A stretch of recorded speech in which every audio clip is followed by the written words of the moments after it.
مشاهدينا الكرام، أهلا ومرحبا بكم في حلقة جديدة من برنامج الحصاد الرياضي. المغرب الفاسي يعتلي صدارة البطولة الوطنية الاحترافية بعد الفوز على الوداد بهدف إدريس الجبلي الذي أصبح حديث العالم. مباراتان وديتان للمنتخب الوطني أمام كل من النرويج والهندوراس تحضيرا للمونديال. وفي الحلقة أيضا قراءة في نتائج الأندية الوطنية في المسابقات القارية. لمناقشة محاور هذه الحلقة يسعدني أن أرحب كالعادة بمحلل القناة الدولي السابق مصطفى مستوري لاعب الوداد الرياضي. أهلا ومرحبا بك. أهلا سي إبراهيم، شكرا على الاستضافة. وترحاب موصول كذلك لضيفنا الكريم الصحفي محمد خجلي. مرحبا سي الجبلي، وانا سعيد جدا ان كنكون ضمن طاقم هذه القناه اللي هي الاستاذ لوناف عفوا سبور، وهي يعني رقم وتري، وانا دائما كنتفائل بهذه الارقام الوتريه يعني، ونتمنى من الله سبحانه وتعالى فعلا يكون هذا الرقم رقم مضاف في الاعلام ديالنا، وخاصه الاعلام الرياضي اللي في الحقيقه اليوم ما نشاهده يعني يحتاج الى مثابره اكثر والى تنويع الاسلوب التحليل الرياضي. وانا سعيد ان نكون بجانب واحد السيد اللي هو من القامات الرياضيه، واللي كنشكركم مره اخرى كتجيبوه لينا نشوفوه، لان بغينا نشوفوا ديما تنقول حتى في النقاشات ديالي وفي المقالات ديالي، بغينا هاد الناس اللي يصنعوا المجد الكروي والرياضي راه ما جاش مع كاس العالم ديال قطر ولا مع وليد الركراكي ولا مع لا، هادو جاب تراكمات. هاد الناس هما اللي يحاولوا يرفعوا من ايقاع ومن الاماني والامال ديال الكره المغربيه وصنعوا المجد. وكنتمنى مره اخرى يطول الله العمر الاخ ديالنا سي مستوري،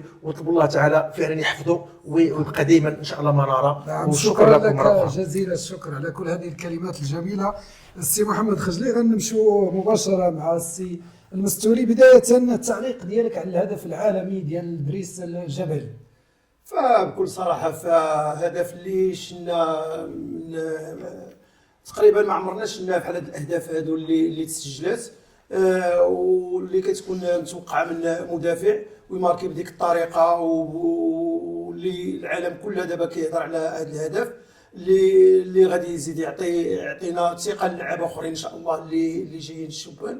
فلهذا هدف اللي كان هدف ديال الانتصار، وفي واحد الوقت اللي في دقيقه 80 اللي شنا الهدف اللي كيفاش تسجل، فالكل كانت فيها واحد ديفياسيون ديال ابو الفتح، ولكن الهدف الطريقه باش تسجلوه اللاعبين الكبار اللي كيسجلوا في هذا كل عام. نعم، اللاعبين الكبار السي محمد خجلي 25 مليون ويزيد اللي شافوا هذا الهدف. صح. يعني في اقل واحد 3 ايام تقريبا هدف عطى اشعاع كبير للبطوله الوطنيه. صح. والصحافه العالميه تحدثت عليه. صح. انت كصحفي كيفاش تفاعلتي مع هذا الهدف؟ انا اولا اللي عجبني اليوم في الحلقه انني كنجلس بجانب لاعب ودادي كبير سي مستوري، وانا رجاوي، ولكن حنا كنحيدوا القبعه، وهادشي اللي خصك تميز به الاعلامي عندما نناقشه يعني بتجرد، بعدم انحياز لاي فريق. فعلا فريق الوداد، قبل ما نتكلم على الهدف العالمي، فريق الوداد انا واخا رجاوي انا واخا كازاوي لا يسرني وضعيه الوداد.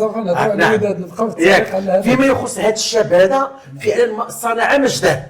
والغريبه سيدي الجبلي الاستاذ الفاضل ديالنا سي ابراهيم، هو كيفاش ان السي الجبلي يعني فكر في انه يقوم بهذيك التمريره بهذيك الطريقه في الوقت اللي هو محتاج واحد الهدف، يعني يكون زقلها، يعني كان غيتلام، يعني جاتو فرصه منه البوطو كذا، ولكن كيفاش انه فكر. هذه اولا كتعبر على انه كاين ثقه في النفس، وكتعبر ثاني على ان المغرب الفاسي الان ما شاء الله عليه. وبالمناسبه كنشكروا يعني كل ابناء مدينه فاس الذين التحموا والتأموا من اجل ارجاع نادي المغرب الفاسي الى امجاده. والان تبارك الله انا من شفت التشكيله ديال المكتب ديال اللي كيترأس المغرب الفاسي راه كاين اسماء وازنه، لا داعي لذكر الاسماء ديالها. فبالمناسبه كنتمنوا كذلك فريق الوداد والرجاء والفرق الكبرى جيش مالك وكذا ان الابناء ديالهم، ان ولاد المدينه ديالهم يلتئموا من اجل ارجاع هذه الفروق الى مكانتها الصحيه. اسمع نقاطعك السي ابراهيم، وفعلا كما قلتي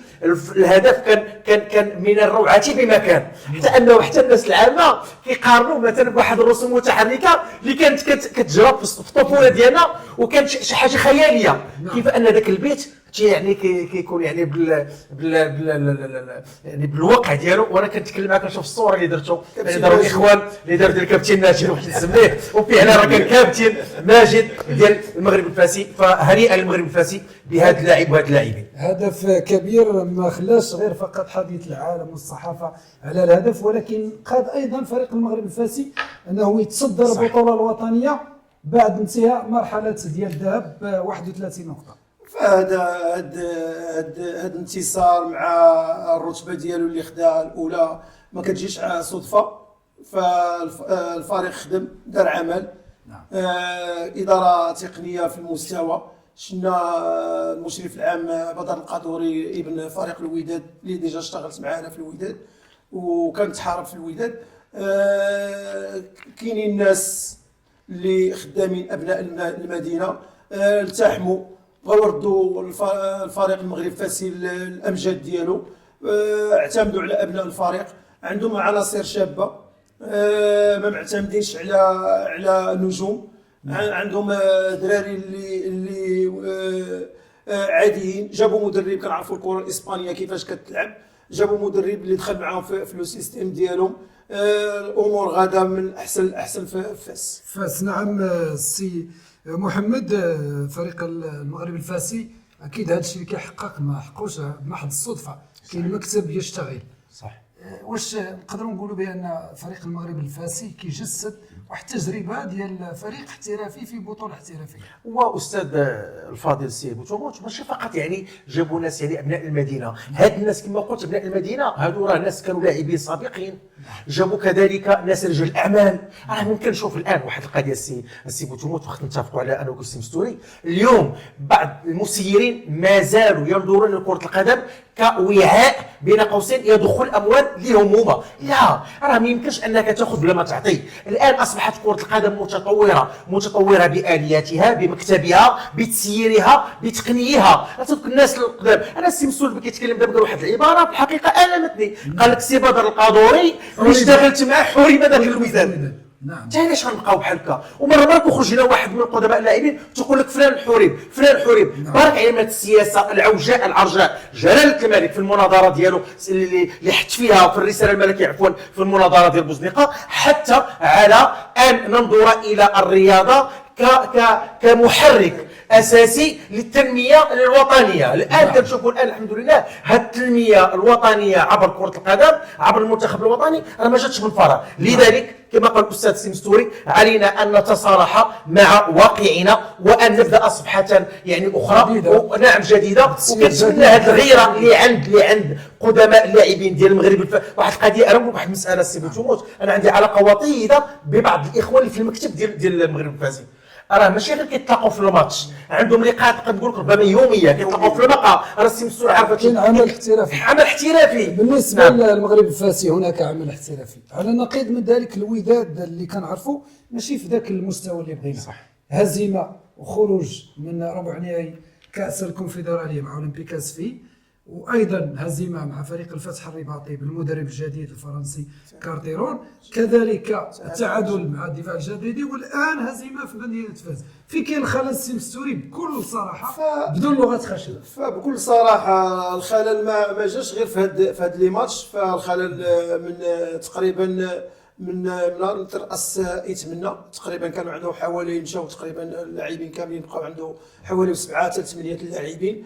فهذا بحد ذاته فرقه اللي غادا تمشي لكاس العالم وعندها غير 7. لكن جاو غنمشي معاك تدريجيا من وراء مشينا لكاس العالم. ما كانش داك الشيء اللي كنا كنتوقعوا، ماشي هو هذاك. من بعد جا قادوا شويه الفرقه، بان لنا شويه الضوء، بان لنا النتائج كاينين ولكن الاداء ما كاينش. من بعد جات عاوتاني هنا في كيبدا المسلسل ديال ضعف الوداد. هنا ملي كيكون عندك لاعبين قويين كلورش وزكريا كاي والزمراوي وعدد ديال اللاعبين اللي مشى لمصر سميتو المصري، 5 لاعبين اللي مشاو كانوا من الاساسيين ديال الفريق. فمن بعد جبتي زياش وجبتي موفي وجبتي لاعبين ولكن المكتب المسير للوداد علاش تخلاو على هذه اللعبه؟ واش هناك دابا حنا كنقولوا مكتب مسير، واش كاين بعدا مكتب مسير ولا كاين تسيير انفرادي؟ راه هنا فين كاين الاشكال، راه كنهضروا بكل صراحه. دونك هنا كاين، علاش انا تنقول لك كانت الفرقه تسودات، من بعد جيتي جبتي ليه لعابه اخرين، بعتي هذوك، تشتتي الفرقه باش الحديث على 23 لاعب. يعني اسمح لي السي مستوري، غنمشي للسي محمد. يعني انت كاعلامي تواكب الشهر الرياضي في المغرب، واش انتدابات فقط كافيه اننا نبنيو فرقه؟ وكنشوفوا الاسماء اللي جاب الوداد، زياش، مرابط، وهناك العديد من الاسماء اللي جاوا من امريكا اللاتينيه. انا استاذ بوتومو تكون معك واضح، انا كنمشي للمرحله باش السي مستوري. السي مستوري عايش وعاين الواقع الرياضي الودادي، يعني ماشي جا اليوم، كبر مع الوداد وودادي وعارف شنو وقع في الوداد. وربما انا لست وداديا، ولكن احس بما يحس به السي مستوري من الحسره والندامه على هذا الفريق اللي كيتسمى وداد الامه، كيفاش وصل اليوم ولا كيخسر مع فروق بين قوسين. حنا ما كنستهانوا بالتفرقه، ولكن كان فريق الوداد يهابه الجميع. هذا الواقع. نعم، كثره الانتدابات. انا بغيت نتكلم مما انطلق منه السي مستوري. الشمس ما كتضرب بالغربال. فريق الوداد اليوم ملي رجعنا الجمع العام ديال الوداد والمداخلات ديال المنخرطين، ومعظمها كانت تصب حول نقطة أساسية، أن بأيتمنى لا يستحق الوداد. هذا الواقع، والواقع لا يرتفع. الناس ملي كيتكلموا على أيتمنى كيتكلموا على بروفيل ديال واحد الشخص، ما كتلقاش باش نقارنوا برؤساء اخرين. كيف ان اللي رئيس فريق عوض يقابل الفرقه ديالو وموتيف الفرقه ديالو، كيتغوت على اللعاب وكيتضارب مع عميد الفريق، كينزل الملعب باش يغيض بعض الفروق ديال البطوله.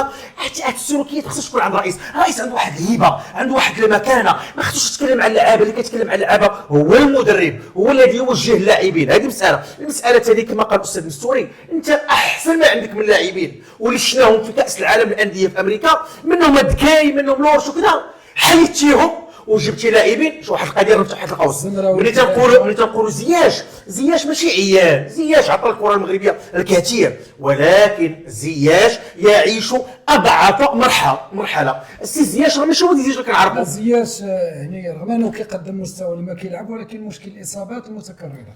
اذا جيبوا انت فريق الوداد، انت دابا استاذي الفاضل الله يجازيكم بخير الاخوان، والسي مستوري غيفهم كلامي اكثر بحكم انه مارس انه لعب. دابا تصور معايا الاهلي والزمالك النصري مثلا، الاهلي والزمالك كيفاش كيجيروا الميزانيه ديالهم والانتدابات اللي كيديروا، راه كياخذوا احسن ما عندنا، كياخذوا من الجيش، من الرجاء، من الوداد، من البركان، فيما كيبان شي نقيله زوينه في البطوله ديالنا كياخذوها، وحنا ديالنا كيبيعوا ليهم. ياك هذوك الفرق هما اللي كنلعبوا معاهم حنا في عصبه الابطال. ولكن ربما فارق الميزانيات يعني. ولكن اصلا ما تبيعش اللعابه ديالك، عندك اللعابه انت مقبل على استحقاقات وشتي فيها الفرق. عرفتي بحال اش استاذ متفق مثال ونعطي للسي مستوري نعطيك الكلمه. بحال واحد السيده ديال الدار عندك، الزوجه ديالك ولا الام ديالك ولا السيده اللي كتطبخ لك في الدار، جبتي ليها الخضار، جبتي ليها اللحم او الدجاج او العود، ولكن ما جبتيش ليها داك لي زاغريديون، هذاك العطريه اللي غتناسب، حيت كل حاجه عندها ديالها. انت لاعب عصبه الابطال او لاعب مثلا الكونفدراليه وما عندكش لاعبين كبار اللي غادي. حنا شفنا غير القضيه ديال الكوان، كيف ان الكوان خرج الاخر ثاني مسكين غير تعطب معنا. حتى العطاب لدى فريق الوداد بصراحه الوداد اسمح لي باش واحد المداخله غير اللي كاين باش السي محمد. الامور اللي واقعه في الوداد دابا ما بقاش في اللعابه واش مزيانين ولا ما مزيانينش. المشكل اللي كاين ان كاينه تفرقه بين اللاعبين، صح؟ يعني هذا هو الشيء اللي كيجري في المطبخ دابا. هنا فين كيولي عندك تفرقه بين اللاعبين، كتكون مثلا انا عبد ربيه غادي ندخل كنضرب تماره في التيران، وواحد جالس غير في التوش كيتخلص وانا ما كنتخلصش. صح. هنا كيولي عندك مشاكل. هنا فين كاين المشكل. السي مستوري لعابه كاين بيناتهم، يعني ما كاينش واحد كاين شوف كون على يقين داخل الفرقه. شوف كون على يقين ملي كيكونوا عندك دي كلون في هكذا، كون على يقين ان الامور ما غتمشيش. انت كتضربها هكا هي كتمشي هكا. علاش ما بقاش داك التلاعب؟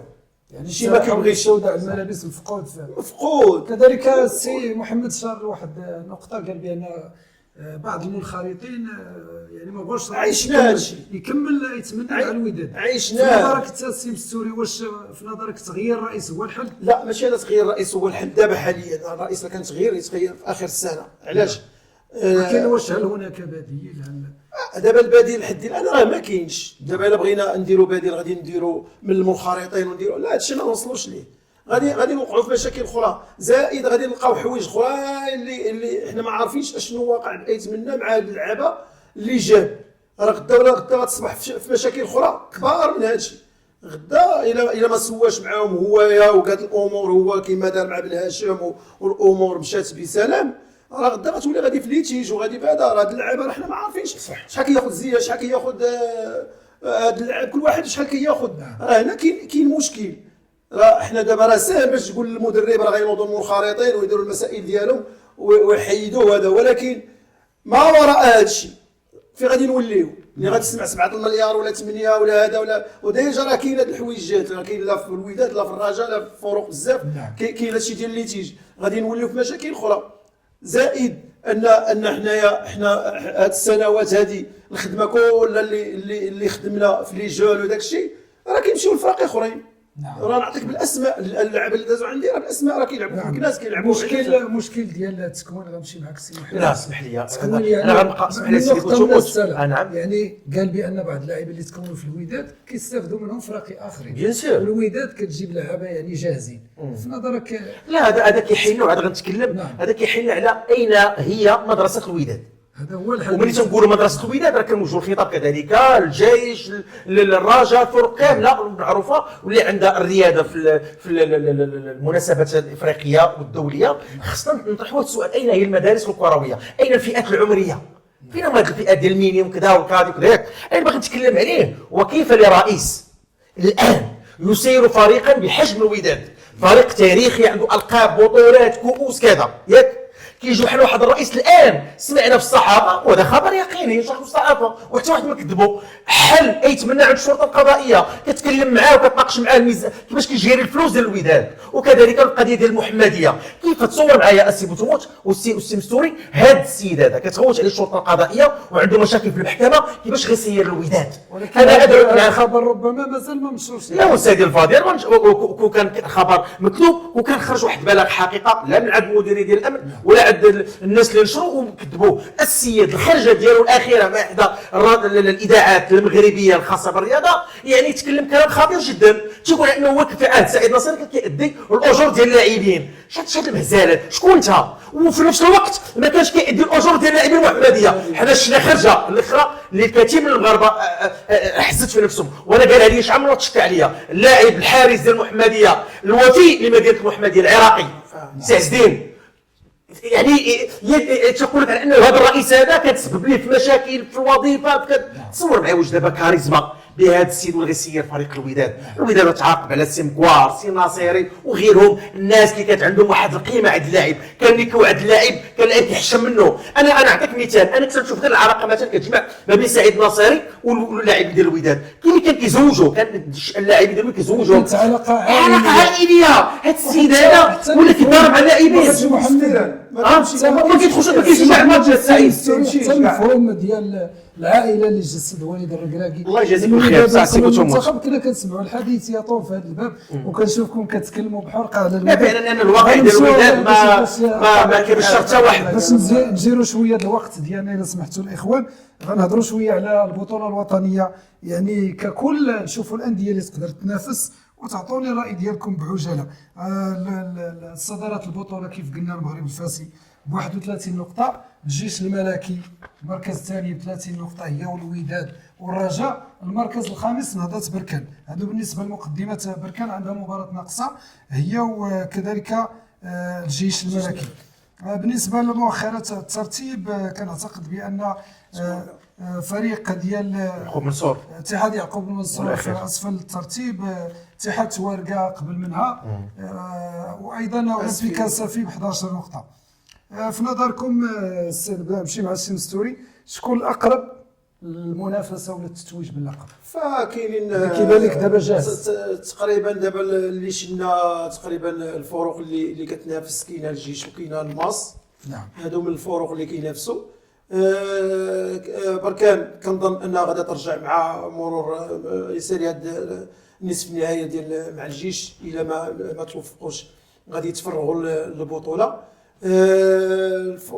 واخا كنشوفوا الوداد حتى هي من المراتب الاولى، ولكن كيبان لنا ان بهاد المشاكل اللي كاينين وبهذا ان ان الوداد كنظن ما غاديش تنافس الى مشينا في الصفوف الاماميه 4 ما نقولوها الحد، لان هذا الشيء ما كيبشرش بالخير. بالنسبه للجيش، انا كنرشح الجيش، هو الفريق القوي اللي كتحس به انه غادي واجد فريق ديال اللقب، باش نكونوا صراحه فريق ديال اللقب. ورغم ان الماس تنقولوا دابا حاليا هي غدا، ولكن واش عندهم ترسانه ديال باش البدائل، باش الا قدروا توعتوا لهم قدر الله لاعبين اللي رسميين، واش غادي يعوضوهم لاعبين؟ بالنسبه للرجاء، الرجاء باقا غامضه. الرجاء جايه باش نكونوا واقعيين. الرجاء بدات كتزاد لي دوماتش اللي كانوا داروا من وراهم، كتحس بالرجاء انهم راه جايين. غادي يقولوا هما كلمات. بركان غادي يتفرغوا لها منين يسالي لا كوب دافريك. الا ما مشاوش في لا كوب دافريك كنظن انهم غادي يسترجعوا اللاعبين ديالهم اللي كانوا مصابين، وغادي ينافسوا حتى هما. نعم، غنمشي للسي محمد نهضروا على مؤخر الترتيب. اتحاد يعقوب المنصور في المركز الاخير ب7 نقاط بعد مرور 15 دوره. كذلك اتحاد توارقه ب9 نقاط قبل منهم مركز 15. اولمبيك اسفي 11 نقطه، تالق قاريا وعندهم مباراه ناقصه. انا التخوف ديالي بالنسبه لفريق يعقوب المنصور اللي كيمثل مدينه الرباط، العاصمه ديال المملكه، واللي خلق الحدث. وانا اللي زلت اتذكر ان اول ماتش في البطوله مورا تلاقيت واحد الصديق ديالي وكان ملعوب الماتش ديال يعقوب المنصور، كنت متذكر مع من كان لاعبين، وانا نقول لي انا هذا العام من البطوله بالضحك. هو الاخ صديق ديالو ودادي قال لي يعقوب المنصور، قلت له ما حكمش، مع انه الطريقه باش جير بها بدايه البطوله كنكونش هذا الفريق هذا على الاقل يكون من الاوائل، فكنشوف الان يعني متدير الترتيب ربما في الروتور ديال البطوله ان شاء الله كنتمنى يكون خير. انا كما قال السي مستوري انا كيشبه، اسمح لي على المقاطعه، فريق اتحاد يعقوب المنصور بري فايكانو ديال اسبانيا اللي كان كيقدم مباريات كبيره ولكن النتائج ما كتكونش. صح كاين هذا التشبيه هذا. فقلت على انه فيما يخص اتحاد يعقوب المنصور كنظن بانه لابد وان يدق ناقوس الخطر فيما يخص هذا الفريق هذا اللي عنده عشاق ديالو واللي عنده محبين ديالو، وخاصه انه واسمح لي واحد المساله نتكلم عليها واللي فعلا كيترأسوا السيد وزير الثقافه وزير الشباب سي بن سعيد السلمادي، وفعلا يعني فريق كيستحق انه يكون يعني في القسم الاول، ولكن النتائج كما قلتي نتائج مخيبه ولا ترقى الى مستوى لعب هذا الفريق. فيما يخص التكهن ديالي انا اسمح لي قبل ما نتكلم عن اتحاد توارقه كما قلت السي مسوري انا كنرشح المغرب الفاسي، ولكن غير من الماتشات الاخرين، ولكن لا جينا نكونوا ناس عقلانيين. الفريق الذي سيستحق البطوله وعقلوا على الكلام ديالي هو فريق الجيش الملكي. فريق الجيش الملكي يلعب لا غرينتا، ديك لا غرينتا اللي بدات كنفقدوا في اللاعبين وخاصه في الدينامو ديال الفريق هو سي حريمات. وابرز لاعبين في الجيش الملكي كيلعبوا مع المنتخب الوطني. هادشي بغيت نقول. نعم فيما يخص الحديث على تقناوتي ربما يرجع للمنتخب لانه متالق الصراحه. فيما يخص اتحاد توارقه كيبقى واحد نقطه غامضه.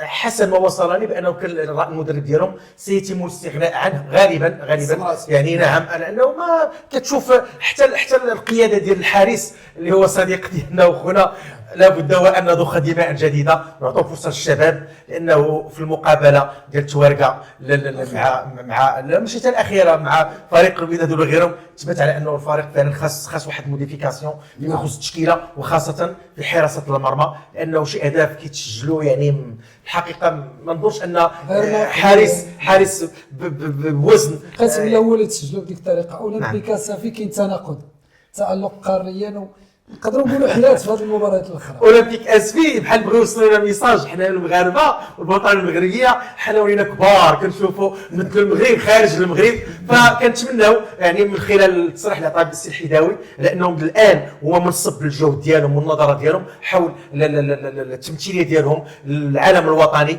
فيما يخص البطوله الافريقيه، ولكن ان شاء الله انا عندي يقين في الروتور غادي يرجعوا، وخاصه هذا المدرب هذا مدرب حكيم. ولكن اسمح لي عاوتاني لابد وان ننسى ان نذكر يعني سي زكريا عبود، كذلك اللي قبل منه السي كرمه نعم سي كرمات هو معنى انه هذا الفريق اللي الان عند اولمبيك اسفي وحتى النتائج اللي كيحصد الان في كاين واحد المشاركه السلسال الافريقيه بيان سير ماشي شبه هذا المدرب هذا رجعت بالتراكمات وحتى هاد اللاعبين على ما سمعت انا بانهم كاين اللي جابوا كرمه وكاين اللي جابوا زكريا عبوب فيما يخص الانتدابات ديال اللاعبين. محمد نتمنوا التوفيق لكل الانديه الوطنيه ان شاء الله. غنتقلوا للمحور الثاني مشاهدينا واللي غنتكلموا فيه على المباراتين الوديتين ديال المنتخب الوطني مع المنتخب النرويجي وكذلك منتخب الهندوراس. السي مستوري الاختيار ديال مباراه النرويج والهندوراس واش كان موفق من طرف الجامعه الملكيه؟ بطبيعه الحال انه في محله. نعم. علاش؟ لان نفس الطريقه ديال الامريك اللاتين كنعرفوا هذه يعني النرويج كتشبه تقريبا الهندوراس ربما قريبه لهايتي. غير وهبي الاختيار كان صائب. نعم. منها غادي نشوفوا هاد المباراتين الوديتين هاد الجوج اللي غادي نشوفوا ان غادي نشوفوا لعابه جداد لانه ولا كنسمعوا لعابه اخرين كنسمعوهم كاين بزاف اللي غادي يفقدوا المكانه ديالهم واخا غيكونوا بارزين لان كتجي في ذوك لو مومون ديال اللي واجد. نعم. لي اونفون دونك عنده قاعده كبيره فيها 50 حتى 60 لعاب دابا. نعم. فعنده الاختيارات. وهبي راسو صغير. نعم. كيتجمع مع الاداره التقنيه. شفنا تصريح ديال فتحي جمال على وهبي ندوه صحفيه ندوه صحفيه تحدث على كاين هناك ربما عمل كاين تواصل كاين امور اللي مضبوطه كاين حويجات اللي المنتخب غادي يشارك ماشي من اجل المشاركه غادي باش يدير انجاز. درنا نصف نهايه لما لا غنكونوا ان شاء الله باذن الله نمشيو للنهايه ويكون شي حاجه اللي تفرح المغاربه جميعا ان شاء الله باذن الله. السي محمد كيفاش شفتي الاختيار ديال هذه المباراه النرويج والعمل ديال التنسيق ربما ديال الاداره التقنيه للمنتخب الوطني في اطار دائما التطور والبحث عن الالقاب لان الكره المغربيه الان اصبحت قاطره ديال الكره الافريقيه ان صح التعبير. صح سي بوتوموت وانا يعني باب الدعابه الان ولا كنشوف المنتخب المغربي ديالنا ولا كيخوض مقابلات وديه مع فرق كبرى. الوقت اللي كنا كنلعبوا مع موزمبيق كنا كنلعبوا مع سيراليون كنا كنلعبوا واحد الفرقيه الكره تطورت حتى الكره الافريقيه تطورت وكان بغينا باش نعرفوا الكفاءه ديالنا ونوقفوا على مواطن الضعف والقوه لابد وان تخوض غمار المقابلات الوديه مع فرق كبرى. الان كنشوفوا ان بعد ما لعبنا يعني ماتشات كبار مع يعني فرق مصنفه في امريكا اللاتينيه وغيرها. نعم اليوم كنلعبوا مع النرويج وما ادراك من النرويج اللي كتضرب احسن لاعب الان يعني احسن هداف كما نقولوا وهارون او هولوند او هالاند. معنى هاد اللعابه هادو كذلك كنشوفوا الهندوراس وكان اختيار موفق وحتى نضات اتونسيون لانه نعم في شهر 6 معنى انه الشهر اللي غتخوض اللي غيكون فيه كاس العالم انت كتخوض اخر تجربه واخر فرصه كما قال السي مستوري للاعبين. انا اليوم وانا جاي عندكم كنسمع بان واحد اللاعبين ديال المملكه المغربيه الشريفه وسي الوحيدي هذا الدري هذا تبارك الله اليوم توج احسن لاعب افريقي في الدوري البلجيكي اللي كيلعب مع فريق جينتا. حتى كيفرح معنا هاد الوليدات هادو. حنا بواحد الوقت السي بوتوموت كنا كنتحسروا سواء انتم كمحللين رياضيين حنا يعني كمواطنين مغاربه كتقول حشومه هاد اللاعب هذا ما يلعبش. الان شنا الزبيري شنا المنافسه على لاعبين حريمات كذلك سفيان الرحيمي يعني شنا كوب دافريك كيفاش عمل معاه جاسم هذاك الدري هذاك راه صراحه هذاك راه نقدروا نقولوا ايقونه ديال المنتخب. وشنا ديك اللقطه الطريفه اللي تكلم بين السي مستوري العكس ديالها فيما يخص الوداد هذيك المشاحنات اللي بين اللاعبين اللي زادت المعنى الحقيقي ديال الائتلاف بين المنتخب. هو ملي كان غادي يهاجم الكره وكيضحك وسي حكيمي لانه واحد نعم وتصور معايا مدرب في وقت وجيز استطاع على انه يخلق واحد اللحمه ما بين اللاعبين ديال البطوله واللاعبين المحترفين واللاعبين اللي كانوا ركائز في المنتخب. كنتمناو السي وهبي اللي كيعجبني في السبب نقول واحد المساله وقليل الكلام. سي وهبي انا عندي شوف انا كنت في حوار مع واحد الاعلاميين الرياضيين ونقول الاسم ديالو كتعرفون انا كبرنا معاه في البرامج التلفزيونيه الرياضيه سي مصطفى طلال وقال لي صدقني سي محمد المنتخب المغربي ان شاء الله في ميريكان غيمشي للمباراه النهائيه اللي قال لي قبل ما يتعين وهبي. وانا دابا ملي كنسي وهبي وبهذه التشكيله وبهذه النظره وبهذه الديناميه انا على ان شاء الله كما قال السي مستوري غندوكم ديمون داك السي مستوري. سبقتيني بهذا السؤال اللي كنت باغي نسول السي مستوري يعني السي محمد خجلي رفع السقف عالي وعندكم ديمون واش معاه انت في الطرح. طبعا دائما كنبقاو طبعا متفائلين، غنكون ولكن أساس انا معنا. كاعلامي كنقول ماتش بار ماتش والشهيه تاتي مع لا ذاك. حيت حنا دابا كما كنشوفوا ولا اللعابه اللي عندنا فين كيلعبوا ولا المستويات ديالهم اللي كيقدموا ولا هذا، علاش اللي ما نكونوش حنا طامحين باش غنديو هذا الكاس اللي وصلنا لنصف النهايه. وشفنا المباراه الشهيره اللي الاخيره اللي مع فرنسا، لو ما كنت عطانا البينالتي كنا مشينا للنهائي قبل نعم. في قطر ديال بوفال. ديال بوفال. صح. دابا حاليا عندك عناصر اللي خصك ما تبقاش عندك جوج خصنا ديال نحلوا. لي زيكيب ضروري خصنا نحلوا. كيلعب. علاش؟ عندنا امكانيات باش نحلوا. نعم. الا ما حلمناش في هذا الوقت اللي عندنا هذه الامكانيات ديال البشريه غنمشيو العالم. للسؤال الاخر في هذا المحور نتحدثوا على الاسماء اللي كاينه دابا مع المنتخب. واش ربما لان التشكيله اللي غتمشي لكاس العالم غتعلن ان شاء الله في شهر 5 ان شاء الله. واش كاين شي اسماء جديده كتبان لكم مرشحه انها تكون مع المنتخب الوطني، وربما هناك اسماء غادي تسقط من المنتخب الوطني؟ غتكون السؤال عليك ومن بعد جاوب السؤال. اسماء غتكون كثير اللي جديده. راه مازال كاين واحد اللاعب شكون عاوتاني الاسماء في اللي هولندا بالك تقدر تكون باش ما نسوقوا حتى شي لعاب. خليوها علاش؟ حيت كاين اللي غادي يتقرب شهر 5 كاينين اللعابه في الفروق ديالهم، كاين اللي غادي يقدر يتبليسا، كاين اللي غادي تكون ميفون، كاينين بزاف د الحوايج. دونك كاين تقريبا واحد 60 لعاب. الا جينا نقولوا اسماء راه غادي ينفع لك يعني غتبقى المنافسه حتى الدقيقه المنافسه غتبقى حتى لاخر لحظه. اللي موجود يمشي، اللي غادي يقدر يهز هذاك القميص ويسردو بهذا المعنى ويعطينا داك الشيء اللي بغينا، ويكون حتى هو طموح، حتى هو يكون عنده فكره انه باغي يجي حتى كاس العالم. السوري ما بغاش يروح حتى لعب. انت انا عندي اقتراح.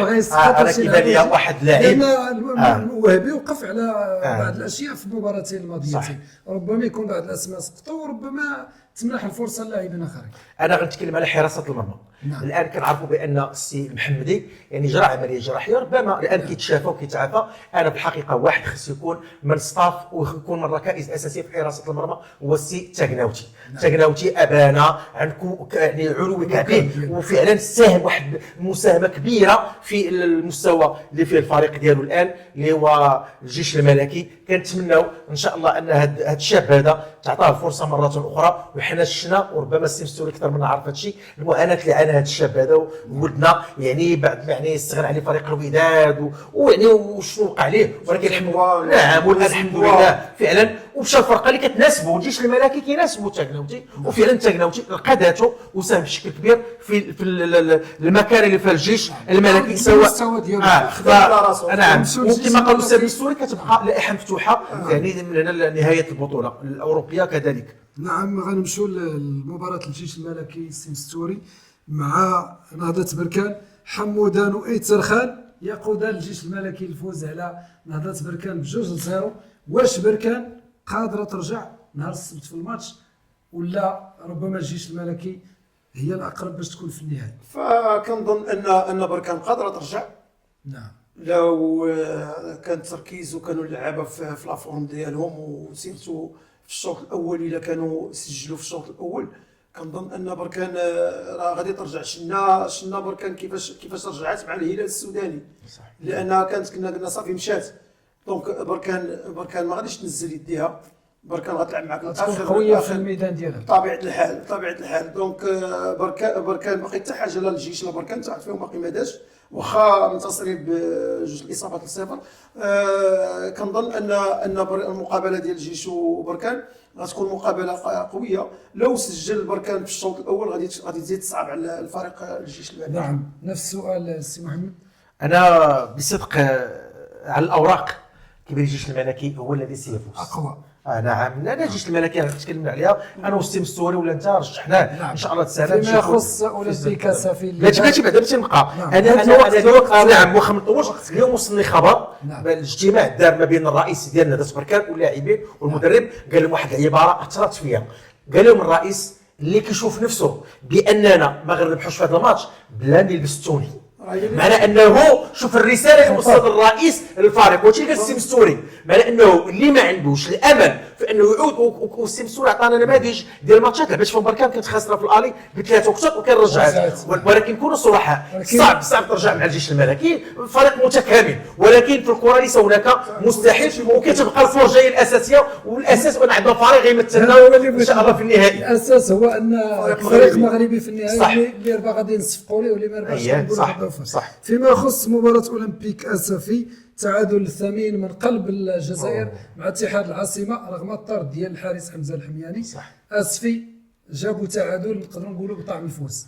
الطرد ديال لاعب الحارس الحمياني شفناه قارناه البارح في الماتش ديال البارسا، التدخل ديال الحارس كيفاش خلاو واحد الناس قال لك يعني وجهه كله مسكين بالدم، ورغم ذلك لم يعلن الحكم عن طرد الحارس او غيره في الوقت اللي حنا مازال الكره الافريقيه مازال بزاف، لا مجال المقارنه بين الخطا ديال اللاعب ديال اولمبيك اسفي، الحارس ديال اولمبيك اسفي، والحارس ديال بارس ديال سميتو اتلتيكو مدريد ماشي بارس. نعم، فهذا هو اللي كاين. فانا التوقع ديالي فيما يخص اولمبيك اسفي، وان كان نفتح واحد القوس ما وقع في المباراه فيما يخص العالم الوطني، هذه الدوله هذه خصهم مره اخرى رساله الى من يحكم دوله الجزائر: اتقوا الله في علاقاتنا، نحن مسلمين، نحن مغاربه مغاربيين، نحن خوت، كتجمعنا الجوار، لولا المستعمر الذي فرق بيننا ما كنا نكون يعني شيئين، وانما نكون جسد واحد. فلا بد وان ترجعوا الى جده صوابكم والى جده عقولكم. دائما المملكه المغربيه القياده السديده لصاحب الجلاله دائما كان فاتح لهم الابواب، وتمد يدو دائما الحكمه والرزانه، وكذلك المغاربه كلهم. لذلك كنتمناو هذا الحدث يكون حدث عابر، وحنا المغاربه الحمد لله كنستقبلوا بالورود وبالتمر وبالحليب عفوا المغاربه وبالبنان ان شاء الله، حتى البنان غنوجدوا ان شاء الله باش خوتنا الجزائريين ان شاء الله. لا التوقع ديالي بيان سير انا مغربي بغيت الاولمبيك اسفي هي ان شاء الله غتفوز. اول حاجه قبل ما نقول التوقع ديالي، فالمباراه ديال اسفي والفريق الجزائري النتيجه ديالها اللي سالت ب 0-0. شفنا الفريق الجزائري انه كيفاش ضغط على اولمبيك اسفي، فلهذا المباراه صعيبه. نعم، باقي ما كاين حتى حاجه دابا بالنسبه للاسفي، لان 0-0 ماشي هي 1-1 ولا هذا، دونك مباراه غادي تكون صعيبه. اللي مركز غادي يربح، كنتمنى التوقع ديالي الاسفي ان شاء الله خير. غنمشيو للمحور الاخير اللي غنتكلموا فيه بعجاله على ملف نهائي الكان، مازال ما سالاش. حديث الصحافه العالميه مازال، صحيفه سبورت الاسبانيه واذاعه ارمسي الفرنسيه يؤكدان حق المنتخب الوطني بالتتويج باللقب، مبينين بان الطرح او مشاو في الطرح ديال الكاف لجنه الاستئناف اللي عطات الكاس للمغرب عن جدارة واستحقاق تفعيل المادتين 82 و 84 بان المنتخب السنغالي منسحب والفوز ب 3-0 في النهائي. شنو كتقول لنا في هذا؟ واش هذا تحدث الصحافه العالميه غيصب في مصلحه ملف المغرب من اجل الربح الكاس الثانيه ان شاء الله؟ انا سي بوتوموت نمشي معك بعيد.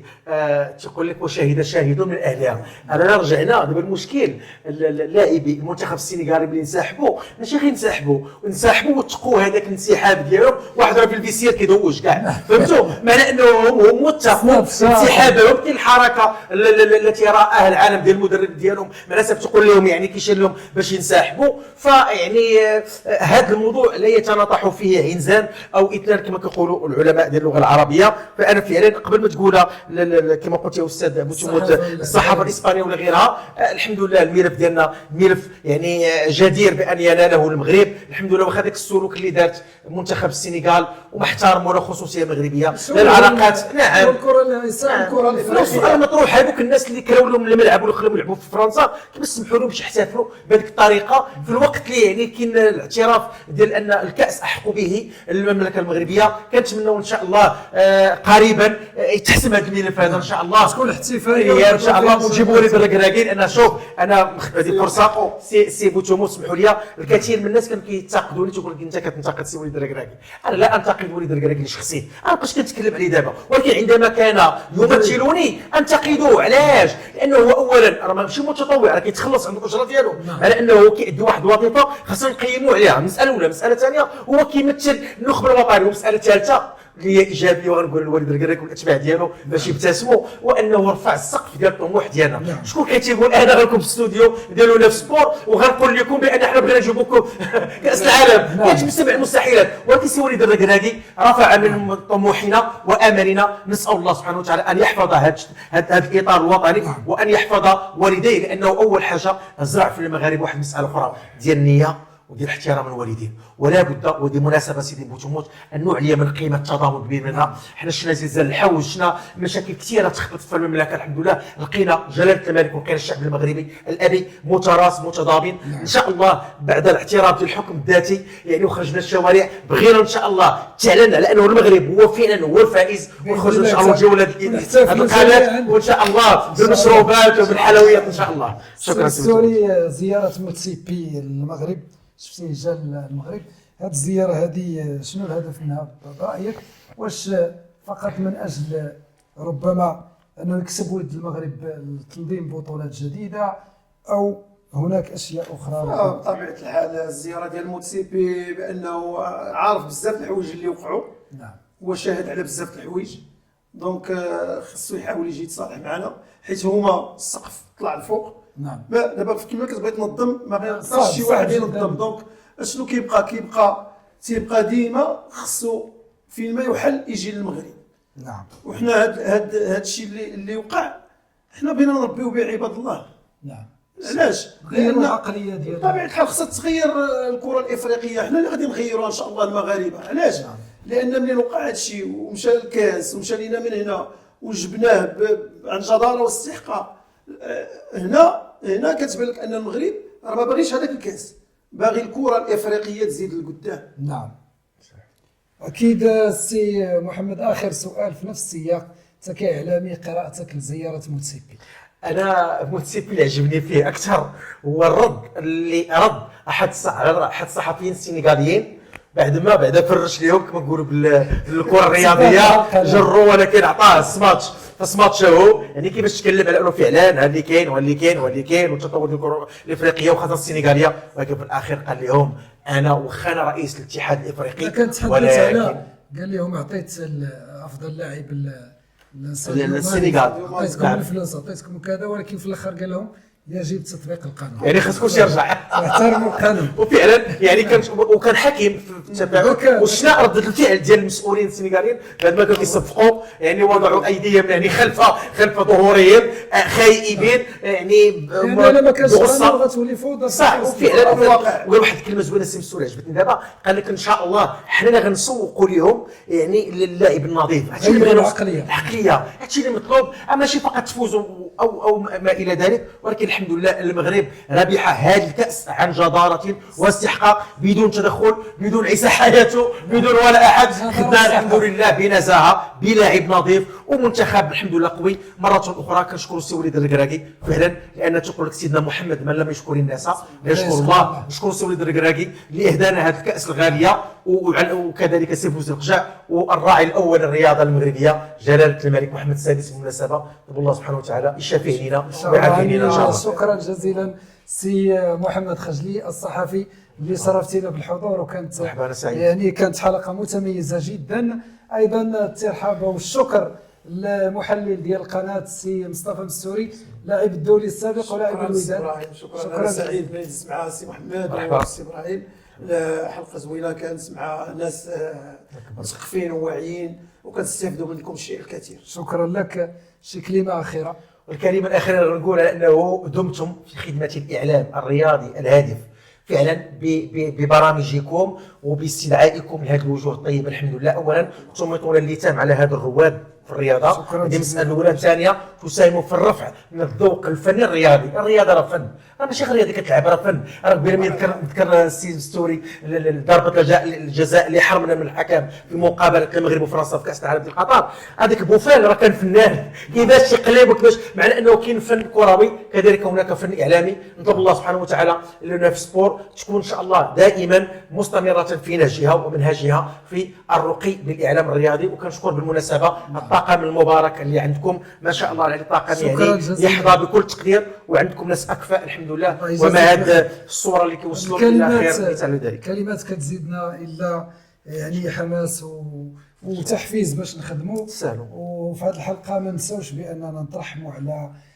يعني جده مدير الموقع السي عديله العسولي، ونتمنوا لها ان شاء الله الرحمه والغفران وجر الناس الرضوان.